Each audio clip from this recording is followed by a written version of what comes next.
What's up, everybody? Damon here, and in today's movie and TV news, James Mangold's Star Wars movie gets a very promising writer. Jonathon Nolan still intends to finish Westworld someday, and Robert Downey Jr. would happily return to his role as Tony Stark in the MCU. Let's drop it.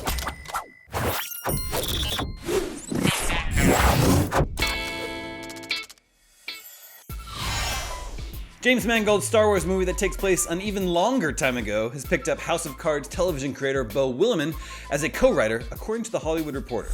A Star Wars veteran who also worked on the very well-received Andor, Willimon will help Mangold write the script for the film. Its current working title is Star Wars Dawn of the Jedi, and will tell a story about the Force that takes place 25,000 years before the movie timelines fans have known for decades now. Willimon's inclusion should excite Star Wars fans who tuned in for Andor a couple years ago. He wrote 3 episodes of the show's first season, including the Prison Break episode, One Way Out. He was even nominated for an Emmy for his work on the show. Other details remain under wraps, but we do at least know that the Logan director is looking to tell a story that isn't shackled by the franchise's lore.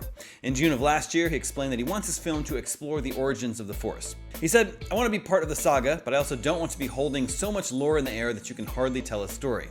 What I really wanted to do, what I told Lucasfilm president Kathleen Kennedy, was just, can we make a kind of the 10 Commandments of the Force? A kind of origin story of how the Force came to be known, understood, wielded, and harnessed." Dawn of the Jedi doesn't have a firm release date yet, so it could be years before we see what Mangold has planned. The Mandalorian and Grogu movie should help with the wait though, as it is set to arrive on May 22nd, 2026. Moving on, Westworld co-creator Jonathon Nolan has vowed to finish the story he had planned before HBO abruptly canceled the series after season 4. Nolan, who created the show with his spouse, Lisa Joy, told The Hollywood Reporter he is 100% committed to giving Westworld a proper ending to allow fans to find closure after the 4th-season finale ended up being the last anyone saw of those darn robots. "We're completionists," Nolan said after being asked about the prospect of Westworld continuing. "It took me 8 years and a change of director to get Interstellar made. We'd like to finish the story we started. I'm so effing proud of what we made. It was an extraordinary experience. I think it would be a mistake to look back and only feel regret over how it ended. But there's still very much a desire to finish it." HBO announced in November 2022 that it would not hand out a 5th season renewal after figures showed declining ratings between the 2nd and 3rd seasons. That left the fate of the oncoming human extinction up in the air. The ambiguous ending left people with plenty of burning questions, including Evan Rachel Wood, otherwise known as Dolores on Westworld, who revealed earlier this year that she never found out how the show would have ended.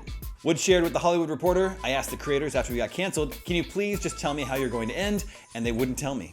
I think because, I don't know, maybe somehow, some way, in some iteration we'll get to finish it, but I still don't know. It does still keep me up at night."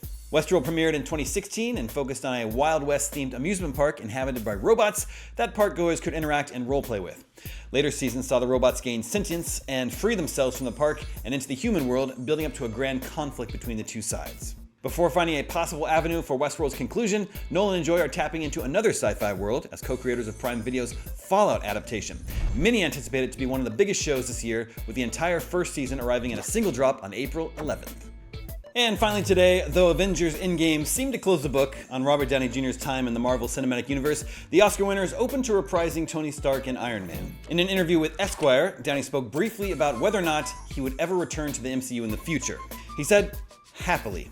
It's too integral a part of my DNA. That role chose me. And look, I always say never ever bet against Kevin Feige. It is a losing bet. He's the house. He will always win." Of course, this isn't confirmation that Downey is returning, especially considering previous comments from Feige himself. After Variety report in November claimed that Marvel Studios was exploring the possibility of bringing Downey and other members of the original Avengers team back for a new film, Feige revealed that the studio never wants to magically undo Iron Man's death, as was shown in 2019's Avengers Endgame. Downey played Tony Stark for 11 years in the MCU, serving as one of the OG Avengers alongside Chris Evans, Scarlett Johansson, Chris Hemsworth, Mark Ruffalo, and Jeremy Renner. The role was huge for Downey, placing him back into blockbuster filmmaking and making him one of the highest paid actors in Hollywood for a time. Downey, who recently won his first Oscar for his work in Christopher Nolan's Oppenheimer, has been open about how much his time in the MCU meant to him. Last January, while appearing on Rob Lowe's Literally podcast, he said he felt some of his best work came in his performances as Tony Stark, but that those performances went a little bit unnoticed because the films were part of the superhero genre. And that is your entertainment fix for Monday, April 8th. Now that you're caught up on the news, watch this clip from Kingdom of the Planet of the Apes.